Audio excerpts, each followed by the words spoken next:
चुड़ैल का घर। गांव के बाहर एक पुराना और उजड़ा हुआ घर था जिसे सब चुड़ैल का घर कहते थे। यह घर एक बड़े पेड़ के नीचे था और आसपास हमेशा अजीब सा सन्नाटा पसरा रहता था। गांव वालों का मानना था कि वहां एक चुड़ैल रहती है जो रात को आने जाने वालों को अपने जाल में फंसा लेती है।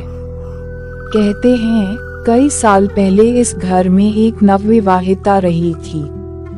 उसका पति उसे शादी के बाद छोड़कर किसी और के साथ भाग गया। यह अपमान और डक वह सह नहीं पाए और उसने उसी घर में फांसी लगाकर अपनी जान दे दी। तब से उसकी आत्मा वहीं भटक रही थी।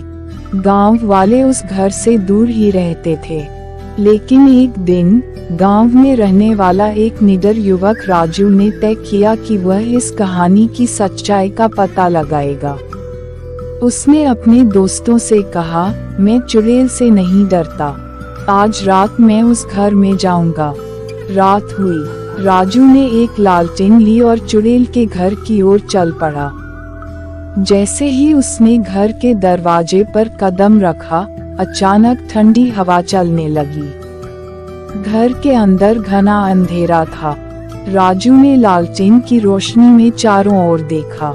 दीवारों पर दरारें थीं और हर कोने में जाले लगे हुए थे। अचानक उसे लगा कि उसके पीछे कोई खड़ा है। उसने मुड़कर देखा तो एक सफेद साड़ी में एक औरत खड़ी थी। उसके लंबे बाल चेहरे पर झूल रहे थे और उसकी आंखें जलती हुई अंगारों जैसी लाल थीं। राजू डर से कांपने लगा। औरत ने धीरे धीरे उसकी ओर बढ़ते हुए कहा, तुम्हें यहाँ नहीं आना चाहिए था, अब तुम भी मेरी तरह यहीं फंसे रहोगे। राजू ने डर के मारे चीखते हुए दरवाजे की ओर भागने की कोशिश की, लेकिन दरवाजा अपने आप बंद हो गया। घर में उसकी चीखें गूंजने लगीं। अगले दिन सुबह गांव वालों ने देखा कि राजू का शरीर उसी पेड़ से लटका हुआ था जहां पहले वह चुड़ैल फांसी पर झूली थी। उस दिन के बाद किसी ने उस घर की ओर देखने की भी हिम्मत नहीं की। वह अब भी चुड़ैल का घर के नाम से जाना जाता है।